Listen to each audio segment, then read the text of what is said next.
Maharashtra today 24 news सत्य परिस्थितीचा सविस्तर आढावा।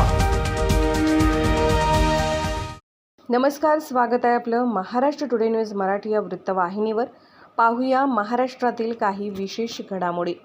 नांदेड, चालकाचे नियंत्रण सुटल्याने टेम्पो उलटला, 15 वऱ्हाडी जखमी। या अपघातात 4 जण गंभीर जखमी झाले असून 11 जण किरकोळ जखमी झाले आहेत। नांदेडहून देगलूर महामार्गावर लग्न समारंभासाठी जाणाऱ्या वऱ्हाडाच्या गाडीला अपघात झाला। चालकाचे नियंत्रण सुटल्याने वऱ्हाडींनी भरलेला टेम्पो पलटी होऊन 15 जण जखमी झाले। लग्न समारंभाला जाणाऱ्या वऱ्हाडच्या गाडीला अपघात झाला। नांदेड देगलूर महामार्गावर किनाळा गावाजवळ लग्नासाठी जाणाऱ्या टेम्पोला हा अपघात झाला। नांदेडच्या मुदखेड तालुक्यातील वैजापूर पारडी गावातील वराला लग्नासाठी देगलूर तालुक्यातील शहापूर गावी जात होते। बिलोली तालुक्यातील किन्हाळा गावाजवळ या टेम्पोला अपघात झाला। चालकाचे नियंत्रण सुटल्याने टेम्पो रस्त्यावर उलटला। या टेम्पोमध्ये बसलेला वर रस्त्याच्या कडेला असलेल्या दगडावर पडला आणि गंभीर जखमी झाला।